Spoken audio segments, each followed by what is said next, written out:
भाई जरूरी तो ये लोग नहीं समझ रहे हैं ना। इन लोगों को एसआईआर जैसे मुद्दे दिख रहे हैं जिसमें ना सरकार का कुछ लेना देना है, ना हमारे प्रदेश के वासियों का कुछ लेना देना है। चुनाव हमेशा इन लोगों ने भ्रम फैलाकर लड़ने का काम किया है। आप देखिएगा कि विपक्ष की ये रणनीति का हिस्सा बन गया है कि जब जब चुनाव आएगा तो एक फॉल्स नैरेटिव सेट किया जाता है, भ्रम फैलाया जाता है, डराया जाता है। लोकसभा के वक्त तो बात की थी ना इन लोगों ने आरक्षण की, क्या बोल रहे थे कि आरक्षण समाप्त हो जाएगा, लोकतंत्र की हत्या हो जाएगी, संविधान खत्म कर दिया जाएगा। आज 1.25 साल से ज्यादा होने को आया है मेरी केंद्र की सरकार को बने हुए। आप बताइए प्रधानमंत्री नरेंद्र मोदी जी के नेतृत्व में किसका आरक्षण छीन लिया गया, कहाँ का संविधान खत्म हुआ, या किसकी कहाँ की लोकतंत्र की हत्या कर दी गई। तो बार बार झूठ बोलकर इस बार इन लोगों ने एसआईआर को मुद्दा बनाया, लोगों को डरा रहे हैं कि भैया आपका वोट छीन लिया जाएगा, आपका वोट खत्म कर दिया जाएगा। पर एक बार भी इन्होंने अधिकृत आपत्ति दर्ज कराना जरूरी नहीं समझा।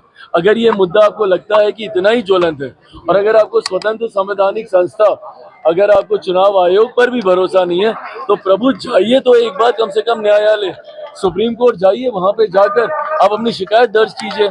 उसके बाद दूध का दूध पानी का पानी हो जाएगा।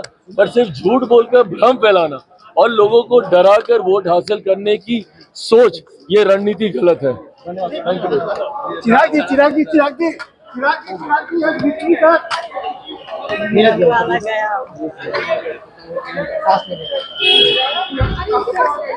भाई जरूरी तो ये लोग नहीं समझ रहे हैं ना।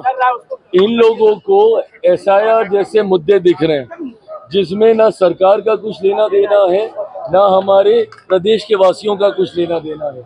चुनाव हमेशा इन लोगों ने भ्रम फैलाकर लड़ने का काम किया है। आप देखिएगा कि विपक्ष की ये रणनीति का हिस्सा बन गया है कि जब जब चुनाव आएगा तो एक फॉल्स नैरेटिव सेट किया जाता है, भ्रम फैलाया जाता है, डराया जाता है। लोकसभा के वक्त तो बात की थी ना इन लोगों ने आरक्षण की, क्या बोल रहे थे कि आरक्षण समाप्त हो जाएगा, लोकतंत्र की हत्या हो जाएगी, संविधान खत्म कर दिया जाएगा। आज 1.25 साल से ज्यादा होने को आया है मेरी केंद्र की सरकार को बने हुए। आप बताइए प्रधानमंत्री नरेंद्र मोदी जी के नेतृत्व में किसका आरक्षण छीन लिया गया, कहाँ का संविधान खत्म हुआ, या किसकी कहाँ की लोकतंत्र की हत्या कर दी गई। तो बार बार झूठ बोलकर इस बार इन लोगों ने एसआईआर को मुद्दा बनाया, लोगों को डरा रहे हैं कि भैया आपका वोट छीन लिया जाएगा, आपका वोट खत्म कर दिया जाएगा। पर एक बार भी इन्होंने अधिकृत आपत्ति दर्ज कराना जरूरी नहीं समझा। अगर ये मुद्दा आपको लगता है कि इतना ही ज्वलंत है, और अगर आपको स्वतंत्र संवैधानिक संस्था, अगर आपको चुनाव आयोग पर भी भरोसा नहीं है, तो प्रभु जाइए तो एक बार कम से कम न्यायालय, सुप्रीम कोर्ट जाइए, वहां पे जाकर आप अपनी शिकायत दर्ज कीजिए। उसके बाद दूध का दूध पानी का पानी हो जाएगा। पर सिर्फ झूठ बोलकर भ्रम फैलाना और लोगों को डरा कर वोट हासिल करने की सोच, ये रणनीति गलत है। Thank you.